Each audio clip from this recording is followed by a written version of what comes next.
Hi friends, fresh ಆಗಿ ಇವತ್ತು ಪಾಲಕ್ ರೊಟ್ಟಿ ಮಾಡೋಣ. ಸೊ ಯಾವ ಥರ ಮಾಡೋಣ ಅಂತ ಈ ವಿಡಿಯೋದಲ್ಲಿ ಹೇಳ್ತೀನಿ.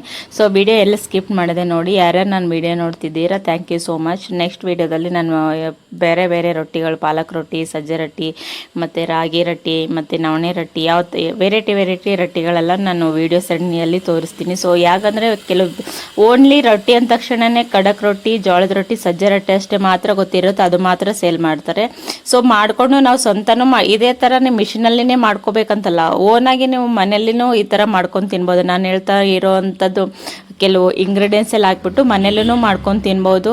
ಇಲ್ಲಾಂದರೆ ಮಿಷಿನಿಗೆ ಮಾರಾಟ ಮಾಡೋರು ಆಲ್ಮೋಸ್ಟ್ಲಿ ಕೆಲವು ಜನ, ನಾನು ಯೂಟ್ಯೂಬ್ ಚಾನಲ್ ನೋಡೋರೆಲ್ಲ ಕೆಲವು ಜನ ಮಿಷಿನಲ್ಲಿ ಇಟ್ಕೊಂಡಿರ್ತಾರೆ. ನೀವು ಕೇವಲ ಬರೀ ಕಡಕ್ ರೊಟ್ಟಿನ ಅಷ್ಟೇ ಜೋಳದ ರೊಟ್ಟಿ ಮಾಡಲಿಲ್ಲ ಅಂದರೆ ಈ ಥರನೂ ವೆರೈಟಿ ರೊಟ್ಟಿನೂ ಮಾಡ್ಕೋಬೋದು. ಜನಕ್ಕೆ ಯಾವಾಗಲೂ ಕಡಕ್ ರೊಟ್ಟಿ ತಿಂದು ಬೇಜಾರಾದಾಗ ಈ ಥರ ವೆರೈಟಿ ರೊಟ್ಟಿನೂ ತಿನ್ಬೋದು. ಯಾಕಂದರೆ ಮಕ್ಕಳು ಮೇನಾಗಿ ಮಕ್ಕಳು ತಿನ್ಬೋದು. ಏನಂದರೆ ಪಾಲಕ್ ಕೆಲವು ಮಕ್ಕಳೆಲ್ಲ ಸೊಪ್ಪು ತರಕಾರಿ ಅಂದರೆ ತಿನ್ನಂಗಿಲ್ಲ. ಸೊ ಈ ಥರ ನಾವು ಈ ಥರ ವೆರೈಟಿಯಾಗಿ ಪಾಲಕ್ ರೊಟ್ಟಿನೇ ಈ ಥರ ಮಾಡಿಕೊಟ್ಟು ಅವ್ರಿಗೆ ಅಟ್ಲೀಸ್ಟ್ ಇನ್ನೊಂದು ಫ್ರೈ ರೊಟ್ಟಿ ಅಂತ ತೋರಿಸ್ತೀನಿ. ಪಾಲಕ್ ರೊಟ್ಟಿನೂ ಜೊತೆನೆ ಸ್ವಲ್ಪ ಇದು ಮಕ್ಕಳಿಗೆ ಇಂಟ್ರೆಸ್ಟ್ ಆಗೋದು, ಇದೇ ರೊಟ್ಟಿನ ಸ್ವಲ್ಪ ಫ್ರೈ ಮಾಡಿ ಕೊಟ್ಟರು ಇನ್ನೂ ನಾವು ಯಾವುದೋ ಸ್ನ್ಯಾಕ್ಸ್ ಥರನೂ ಕೊಟ್ಟು ಸಾಯಂಕಾಲ ಟೈಮಲ್ಲಿ ಇನ್ನು ಇಷ್ಟಪಟ್ಟು ತಿಂತಾರೆ. ಯಾವ ಥರ ಫ್ರೈ ಮಾಡೋದಂತ ನಾನು ನೆಕ್ಸ್ಟ್ ವೀಡಿಯೋದಲ್ಲಿನೂ ತೋರಿಸ್ತೀನಿ. ಮೇನಾಗಿ ನಾನು ಪಾಲಕ್ ರೊಟ್ಟಿ ಮಾಡೋಕ್ಕೆ ಬಿಸಿನೀರು ಕಾಸ್ಕೊಳ್ಳೋಕೆ ಇಟ್ಟಿದ್ದೀನಿ. ಕೆಲವು ಜನ ಏನು ಮಾಡ್ತಾರೆ ಅಂದರೆ, ಕೆಲವು ಎಲ್ಲ ಮಿಕ್ಸರ್ ಇದೆ, ಅಂದರೆ ರೊಟ್ಟಿ ಹಿಟ್ಟು ಕಲಸೋದು ಮಿಕ್ಸರ್ ಇದೆ, ನನ್ನಲ್ಲಿನೂ ಇದೆ. ಸೊ ನಾನು ಅದು ಯೂಸ್ ಮಾಡಲ್ಲ. ನಾನು ಕಾಮನ್ ಆಗಿ 1-2 kg 3 kg ಈ ಥರ ಮಾಡ್ತೀನಲ್ಲ. ಸೊ ಹಂಗಾಗಿ ನಾನು ಬೊಗಣಲ್ಲಿನೇ ಕಲಿಸ್ಕೊಂಡ್ಬಿಟ್ಟು ಮಾಡ್ತೀನಿ. ಜಾಸ್ತಿ ಕ್ವಾಂಟಿಟಿಯಲ್ಲಿ ಒಂದು 5 kg ಆ ಥರ ಹಿಟ್ಟು ಬೇಕಾದಾಗ 150-200 ಮೇಲೆ ಒಂದೇ ಸಲ ಮಾಡಬೇಕು ಅಂದಾಗ ಅದು ಅಷ್ಟೇ ಯೂಸ್ ಮಾಡ್ತೀನಿ. ಕಾಮನ್ ಆಗಿ 100 ರೊಟ್ಟಿ 50 ರೊಟ್ಟಿ ನಾನು ಮಾಡಬೇಕಾದ್ರೆ ನಾನು ಡೈರೆಕ್ಟಾಗಿ ಬೊಗಣಲ್ಲೇ ಬಿಸಿನೀರು ಕಾಸ್ಕೊಂಡ್ಬಿಟ್ಟು ಮಾಡುವಂಥದ್ದು. ಸೊ ಮೇನಾಗಿ ಮಿಷಿನ್ ಬಗ್ಗೆ ಕೇಳ್ತಾರೆ. ಮಿಷಿನ್ ತುಂಬ ಚೆನ್ನಾಗಿದೆ. ಕೆಲವು ಜನ ಇನ್ಸ್ಟಾಗ್ರಾಮಲ್ಲೆಲ್ಲ ಕೇಳ್ತಿರ್ತೀರಾ, ಮಿಷಿನ್ ಮೇಡಮ್ ಎಷ್ಟು ಕಾಸ್ಟ್ಲಿ ಅಂತ. ಇದು ಬಂದುಬಿಟ್ಟು ನಾನು ಓಲ್ಡ್ ವೀಡಿಯೋದಲ್ಲಿ ಹೇಳಿದ್ದೀನಿ. ಇದು ಬಂದುಬಿಟ್ಟು ನನಗೆ ಅವಾಗ 75,000 ರೂಪಾಯಿ ಬಿದ್ದಿರೋದು. ಇವಾಗ ಎಷ್ಟೋ ಗೊತ್ತಿಲ್ಲ. ಮೇನಾಗಿ ನಾನು ಬಿಸಿನೀರೆಲ್ಲ ಕಾಸಕ್ಕೆ ಇಟ್ಟಿದ್ದೀನಿ.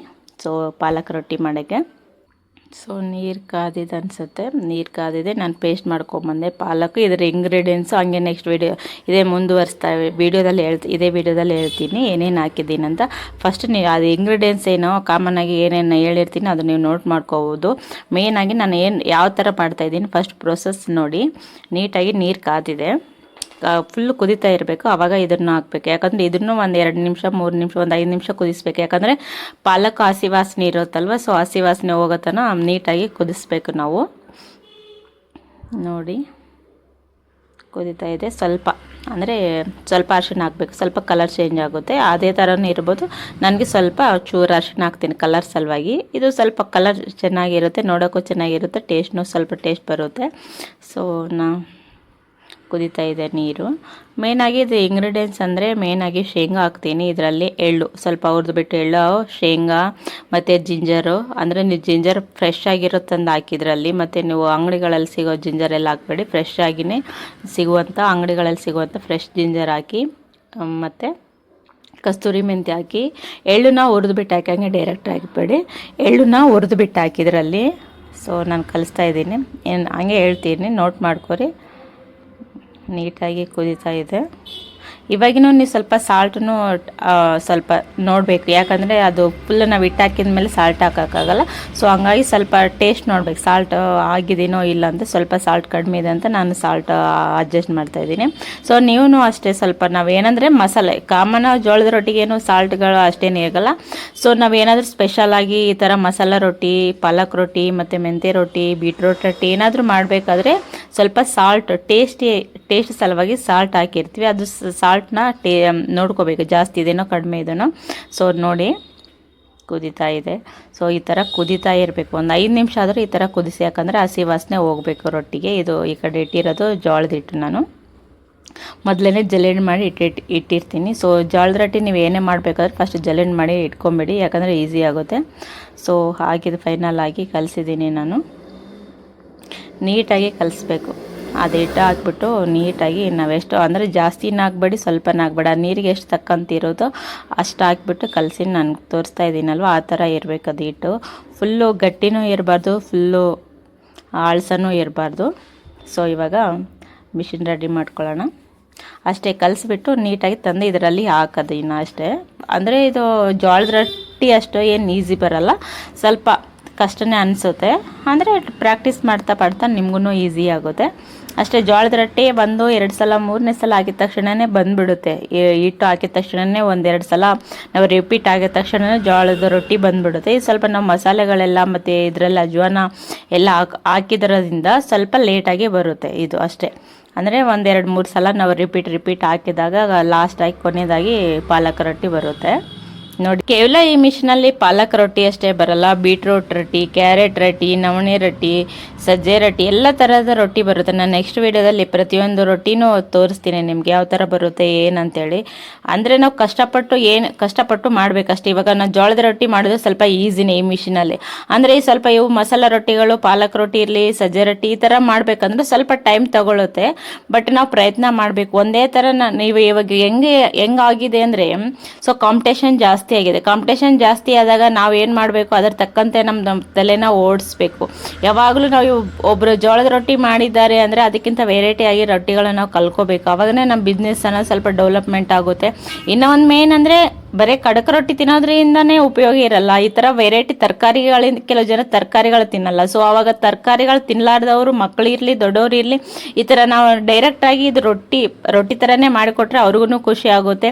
ನಾವು ತಿನ್ಬೋದು, ಮಕ್ಕಳು ತಿನ್ಬೋದು. ಸೊ ಎಲ್ಲರೂ ದೊಡ್ಡವರಿಂದ ಸಣ್ಣವ್ರವರೆಗೂ ಈ ಥರ ರುಚಿಯಾದ ಅಂದರೆ ಹೆಲ್ತಿಯಾಗಿ ರೊಟ್ಟಿಗಳು ತಿನ್ಬೋದು. ಕೆಲವು ಮಕ್ಕಳು ಇಷ್ಟಪಡಲ್ಲ ರೊಟ್ಟಿ ಅಂದರೆ ಕಡಕ ರೊಟ್ಟಿ ಯಾರೂ ತಿನ್ನಂಗಿಲ್ಲ ಕೆಲವು ಮಕ್ಕಳು. ಅವಾಗ ನಾವು ಈ ಥರ ವೆರೈಟಿಯಾಗಿ ಮಾಡಿಕೊಟ್ಟಾಗ ಅವ್ರ ಮನೆಯಲ್ಲೂ ಮಕ್ಕಳು ತಿನ್ನೋದ್ರಿಂದ ದೊಡ್ಡವ್ರಿಗೂ ಇಷ್ಟ ಆಗುತ್ತೆ. ಸೊ ದೊಡ್ಡವ್ರೂ ತಿನ್ಬೋದು, ಮಕ್ಕಳು ತಿಂತಾರೆ ಬಿಡು ಅಂತ ತಗೊಂಡು ಹೋಗ್ತಾರೆ. ಇದೇ ಟ್ರಿಕ್ಸ್ ಮೇನ್ ಆಗಿ ನಾವು ಏನೇ ಒಂದು ಬಿಸ್ನೆಸ್ ಮಾಡಬೇಕಂದ್ರೂ ನಾವು ತಲೆನೋವು ಓಡಿಸ್ಬೇಕು ಅಷ್ಟೇ. ಯಾಕಂದರೆ ಎಲ್ಲರೂ ಸೇಮ್ ಮಾಡೋದನ್ನೇ ಪ್ರೊಸೆಸ್ ನಾವು ಮಾಡಿದರೆ ನಾವು ಇವಾಗ ಪ್ರೆಸೆಂಟ್ ನಮಗೆ ಲಾಭ ಆಗ್ಬೋದು. ಅಂದರೆ ಕಡಕ ರೊಟ್ಟಿನೇ ತಗೊಂಡು ಹೋಗ್ತಾರೆ. ಬರ್ತಾ ಕಾಂಪಿಟೇಷನು ಜಾಸ್ತಿ ಆಗುತ್ತೆ. ಅವಾಗ ಕಾಂಪಿಟೇಷನು ಜಾಸ್ತಿ ಆದಾಗ ನಾವು ಅದ್ರ ತಕ್ಕಂತಾನೆ ನಮ್ಮ ತಲೆ ಓಡಿಸ್ಕೊಂಡು ಏನು ಮಾಡ್ಬೋದು ಏನಿಲ್ಲ ಯೋಚನೆ ಮಾಡ್ತಾನೆ ಇರಬೇಕು. ಒಂದೇ ವೇದಲ್ಲಿ ಹೋದರೆ ನಮಗೆ ಸಕ್ಸಸ್ ಅನ್ನೋದು ಅಷ್ಟು ಸಿಗಲ್ಲ. ಯಾಕಂದರೆ ಕಾಂಪಿಟೇಷನ್ ಜಾಸ್ತಿ, ಪ್ರತಿಯೊಂದರಲ್ಲಿ ಕಾಂಪಿಟೇಷನ್ ಇದೆ. ಇವಾಗ ಕಾಂಪಿಟೇಷನ್ ಯುಗದಲ್ಲಿ ನಾವು ಯಾವ ಥರ ಬೆಳಿಬೇಕಂತ ನಾವು ಯೋಚನೆ ಮಾಡಬೇಕು. ಪ್ರತಿದಿನ ಯಾವ ಥರ ಸೇಲ್ ಮಾಡಬೇಕು, ನೆಕ್ಸ್ಟ್ ನಾನು ಏನು ಪ್ರಯತ್ನ ಮಾಡಬೇಕು, ಏನಿಲ್ಲ ಅಂತ ಪ್ರತಿದಿನ ನಾವು ಯೋಚನೆ ಮಾಡ್ತಾನೇ ಇರಬೇಕು.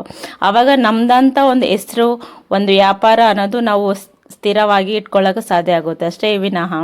ಸೊ ನಾವು ಎಲ್ಲರ ರ್ಯಾಂಡಮ್ ಮಾಡಿದಂಗೆ ಒಂದೇ ಕಡಕ್ ರೊಟ್ಟಿ ಮಾಡಿದ್ವಿ, ಜೋಳದ ರೊಟ್ಟಿ ಮಾಡಿದ್ವಿ ಅಂದರೆ ಇವಾಗ ಪ್ರೆಸೆಂಟ್ ಜಾಸ್ತಿ ನಿಮ್ಮ ಸೈಡು ಸೇಲ್ ಆಗಲಿಲ್ಲ ಅಂದರು ಎಟ್ಲೀಸ್ಟ್ ತಿಳ್ಕೊಂಡಿರ್ಬೇಕು. ಮಾಹಿತಿ ಅನ್ನೋದು ನನಗೆ ಗೊತ್ತು, ಎಲ್ಲನೂ ಬರುತ್ತೆ. ಎಟ್ಲೀಸ್ಟ್ ಪ್ರಾಕ್ಟೀಸ್ ಆದರೂ ಮಾಡಬೇಕು.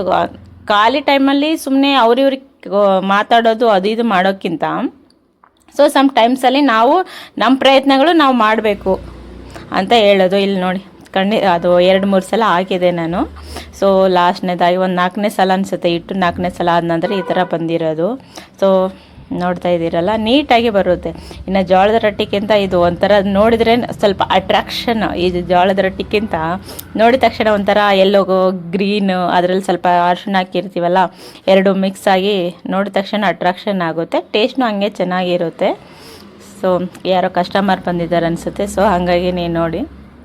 ಸೊ ಮೇನ್ ಏನು ಹೇಳ್ತಾ ಇದ್ದೀನಿ ಅಂತಂದರೆ ಸೊ ಏನೇನು ಹಾಕಿದೆ ಅಂತ ಇನ್ನೊಂದ್ಸಲ ಇಂಗ್ರೀಡಿಯೆಂಟ್ಸ್ ಹೇಳ್ತೀನಿ ನೋಡಿ. ಇದರಲ್ಲಿ ಶೇಂಗಾ ಮತ್ತು ಎಳ್ಳು, 1 ಕಪ್ ಶೇಂಗಾ ಅಂದರೆ 1 kg, ಅಂದರೆ ನೀವು 1 kg ಹಿಟ್ಟು ತಗೊಂಡ್ರೆ ಎಷ್ಟು ಹಾಕಬೇಕು ಅಂತಂದರೆ 1 ಕಪ್ಪು ಶೇಂಗಾ, 1 ಕಪ್ಪು ಎಳ್ಳು, ಸ್ವಲ್ಪ ಅಜ್ವಾನ ಮತ್ತು ಜೀರಿಗೆ, ಸ್ವಲ್ಪ ಕಸ್ತೂರಿ ಮೆಂತಿ ಹಾಕಿ ಅವೆರಡು ಮಿಕ್ಸ್ ಹಾಕಿ ಸ್ವಲ್ಪ ನಿಮಗೆ ಖಾರಕ್ಕೆ ತಕ್ಕಂಗೆ ನೀವು ಮೆಣಸಿನ್ಕಾಯಿ ಆದರೂ ಹಾಕ್ಕೋಬೋದು, ಇಲ್ಲಾಂದರೆ ಖಾರ ಆದರೂ ಹಾಕ್ಕೋಬೋದು.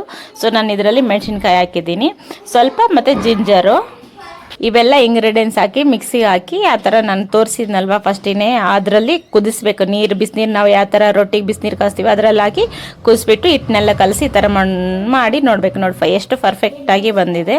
ಸೊ ಫಸ್ಟಿಗೆ ನಿಮಗೆ ಅಷ್ಟು ಗೊತ್ತಾಗಲ್ಲ, ಫಸ್ಟ್ ಟ್ರೈ ಮಾಡಬೇಕು. ಯಾರೇ ಬಿಗ್ನರ್ಸ್ ಇರಲಿ ಟ್ರೈ ಮಾಡಬೇಕು. ಟ್ರೈ ಮಾಡಿದ್ರೇ ಬರುತ್ತೆ. ಖಾರ ಉಪ್ಪು ಹೆಚ್ಚು ಕಮ್ಮಿ ಆಗ್ತಾನೆ ಇರುತ್ತೆ. ಸೊ ಹಂಗಾಗಿ ಅದರಲ್ಲಿ ನೀವು ಸ್ವಲ್ಪ ಪ್ರಯತ್ನ ಮಾಡಿ, 1 ಸಲ ಅಲ್ಲ 2 ಸಲ ಪ್ರಯತ್ನ ಮಾಡಿ, ಖಂಡಿತವಾಗಿ ಬಂದೇ ಬರುತ್ತೆ.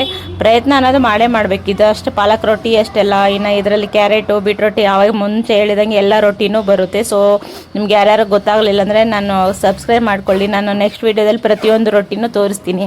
ಯಾಕಂದರೆ ಇದರಿಂದ ನಿಮ್ಗೂ ಉಪಯೋಗ ಆಗುತ್ತೆ. ನೆಕ್ಸ್ಟ್ ಬಿಗ್ನೆಸ್ ಯಾರೋ ಇಷ್ಟು ಟ್ರಿಕ್ಸ್ ಹೇಳಂಗಿಲ್ಲ, ಕೆಲವು ಜನ ಫೋನ್ ಮಾಡಿ ಕೇಳ್ತಾರೆ ಸೊ ಪರ್ಫೆಕ್ಟಾಗಿ ರೆಡಿ ಆಗಿದೆ ಮೇಡಮ್. ನೀವೆಲ್ಲ ಟ್ರಿಕ್ ಹೇಳಿದರೆ ನಿಮ್ಮ ವ್ಯಾಪಾರ ಡೌನ್ ಆಗುತ್ತೆ ಅಂತೇಳಿ. ಪರವಾಗಿಲ್ಲ, ಯಾಕಂದರೆ ನಮ್ಮಲ್ಲಿರೋ ನಾಲೆಜ್ನ 4 ಜನಕ್ಕೆ ಹಂಚ್ಕೊಂಡ್ರೇ ಅದಕ್ಕೊಂದು ಬೆಲೆ ಅನ್ನೋದು ಇರುತ್ತೆ. ಅದು ಹಿರಿಯರು ಒಂದು ಮಾತು ಹೇಳಿದಾರಲ್ವಾ, ಕೊಟ್ಟಿದ್ದು ತನಗೆ ಬಚ್ಚಿಟ್ಟಿದ್ದು ಪರಾರಿಗೆ. ನನಗೆ ಯಾವ ಥರ ನನ್ನ ವ್ಯಾಪಾರ ಆಗಲ್ಲ, ನನ್ನ ಸೀಕ್ರೆಟ್ಸ್ ಹೇಳ್ಕೋಬಾರ್ದು ಆ ಥರ ಮನಸ್ಥಿತಿ ಅಂತೂ ನನಗಿಲ್ಲ. ಪ್ರತಿಯೊಂದು ನೀವು ಏನಾದರೂ ಕಮೆಂಟ್ಸ್ ಮಾಡಿದ್ರು ಆ ಡೌಟ್ ನಿಮ್ಮ ಕಮೆಂಟ್ಸ್ ತಕ್ಕಂಗೆ ನಾನು ಡೌಟ್ಸ್ ಕ್ಲಿಯರ್ ಮಾಡ್ತಿದ್ದೀನಿ. ಓಕೆ ಫ್ರೆಂಡ್ಸ್, ಪಾಲಕ್ ರೊಟ್ಟಿ ನೋಡಿದ್ರಲ್ಲ. ಸೊ ಯಾರಿಗಾದರೂ ಖಡಕ್ ರೊಟ್ಟಿ, ಜೋಳದ ರೊಟ್ಟಿ ಬೇಕಾದರೆ ನಮ್ಮ ಮೇಲೆ ಕಾಣಿಸ್ತಿರುವ ನಂಬರ್ಗೆ ಆರ್ಡರ್ ಮಾಡ್ಕೋಬೋದು.